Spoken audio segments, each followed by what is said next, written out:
everybody, welcome to Driving Cheap with Jeff. On today's video, I'd like to show you some of the things that you need to look out for when you're changing your transmission, replacing your transmission on your retired police charger. Now, in the case of my car, the part to repair the transmission was more expensive. It was almost 2 times as expensive as just buying a low mileage transmission. So I went with just buying a low mileage transmission, as I needed to replace the rear main seal anyways. It started leaking a little bit. And I'm going to show you some of the things I found and some of the things that that I've noticed when while in the process of taking everything apart. Okay, for starters, when you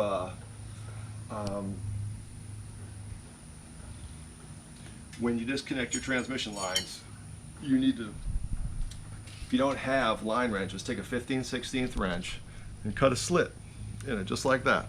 You just cut a slit in it, because those lines are really tight and it's hard to get at the one on the passenger side. So it's best to just cut this and you'll be able to take it right off. The other thing, inspect your wires, inspect all your wiring. These right here, this came on the used transmission, and it was not a police car, which they're all the same. The only difference is the programming of the car that changes the shift points and things like that. It's a Mercedes-Benz Nag 1. This part here, it gets brittle. If you see any breaks or cracks in this, just undo all the insulation material, inspect your wires, and re-insulate everything. Put like a metal, like a heat-resistant tape on them. I like to do that. When you drop the transmission down, you have this rubber hose. Inspect this. If you have a crack, just whichever one's better, from the used transmission or the new one, just replace it. Put a little silicone on it, soften it up. This just unsnaps. This right here, the shift linkage, just unsnaps and unbolts really easy. You have the center support bearing when you drop your drive shaft. This right here was shot, totally dry rotted.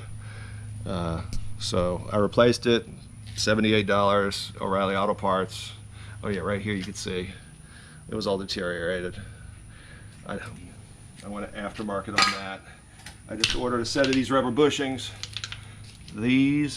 This right here came on the new transmission. I cleaned this up with a wire brush. You'll see this like an adhesive or like a protectant. This comes off with a wire brush and it looks like that. So I decided to replace it anyways, because it's a lot of work. So, and I got a deal on 2 of them on eBay, $143.87 free shipping.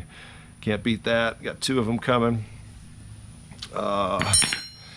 This one here, this is what they look like on a police car that's been used for traffic on the highway. They do a lot of accelerating fast, so it's going to have cracks all around these sleeves. And it was only a matter of time before this car would stop dead in its tracks or get a good vibration to it. See all these start cracking all the way around, both sides. Really, really bad. Cracked all the way around. It's about to go. So I thought, well, I have it all apart, change these.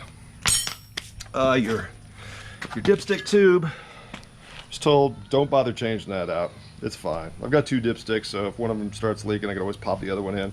It's an expensive part at the dealer. You have this over here. Oh yeah, you need your 18mm wrench, and you need your T60 socket to take these off, to take these bolts off of here. Forgot about that. Take these bolts off, and just don't forget, smooth surface goes to smooth surface. This is where your bolt runs out at, so you'll never have this flush up against anything where it's sticking out. Good to remember. Rear main seal, it comes in a complete assembly. I cleaned everything up really, really well, and I'm going to put RTV along here, and yeah, I'm just going to RTV this right here where it mates up to the oil pan gasket. I cleaned it really, really well with lacquer thinner, and I also cleaned all my bolts really well with lacquer thinner, and I cleaned out all the holes, and these are the bolts. And I'm going to use gel. I'm going to use Loctite gel on all this stuff, because I don't want anything backing out on me. So the 2 oil pan bolts, these are the bolts that hold this assembly in right here. You can tell by the color difference. But as you can see, these seals, I mean, I couldn't find any reason why this thing would be leaking, but I'm going to try a little experiment with some AT205 reseal on my video. Well, I'm going to take apart the transmission that came out of here, and we're going to see what the clutches and everything look like in the transmission. And we're going to look at that speed sensor that I know failed. See, this rubber is still nice and supple. That was not leaking. Oil pan gasket's not leaking. These cars are really durable. They really are. Moving on. Oh, yeah. This is the part. I bought this at the dealer, but you could get it off eBay, I'm sure. Might be able to get it a little cheaper from Overstock from one of these dealers that are trying to get rid of some parts. I have my torque wrenches out. I'm going to torque it down. Is it 130? I think 134. I'm going to double check it. 134 foot-pounds on the bolts that hold the assembly in, and 29 or 30 on the bolts that hold the flex plate or flywheel on the back of the motor. When you take these apart, you want to change your upstream oxygen sensors. They will still work, and they'll get totally deformed. The ones that were in this car were really deformed.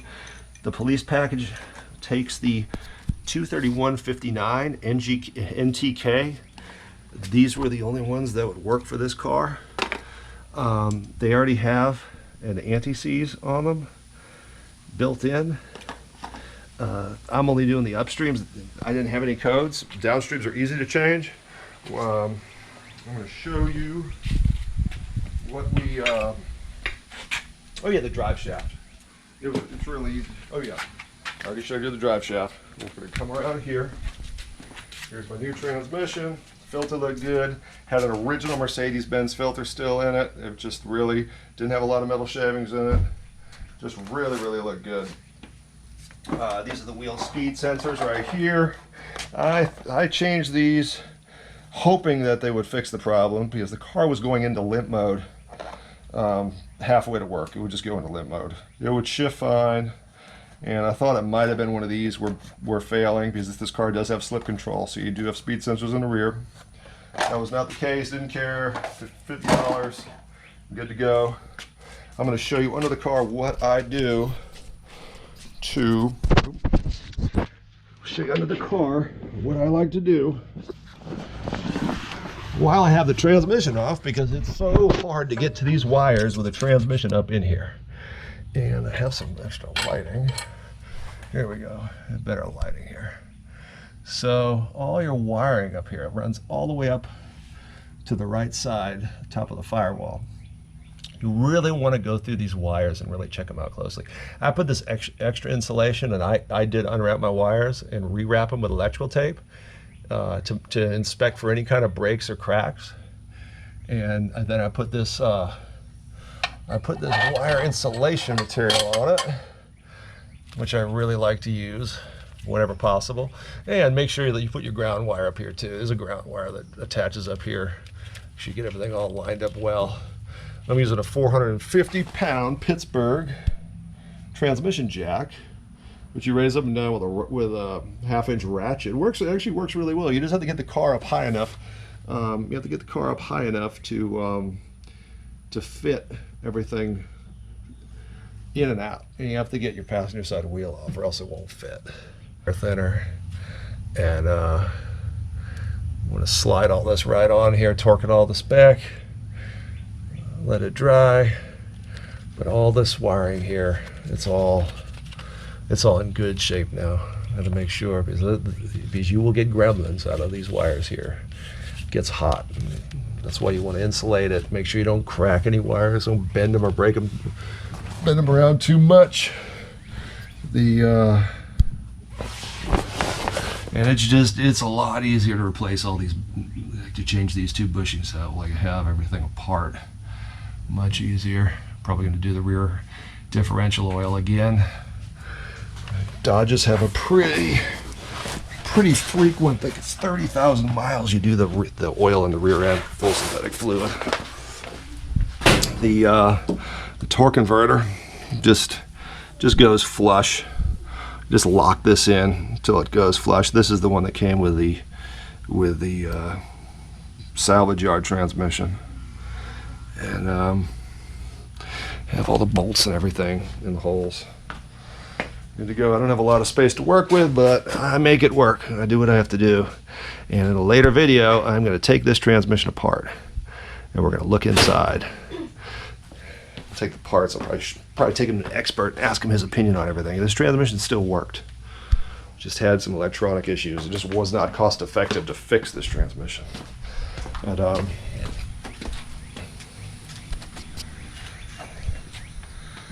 right, this concludes my first Dodge Charger transmission replacement video. If you like this video, please give a thumbs up and subscribe. Thanks for watching.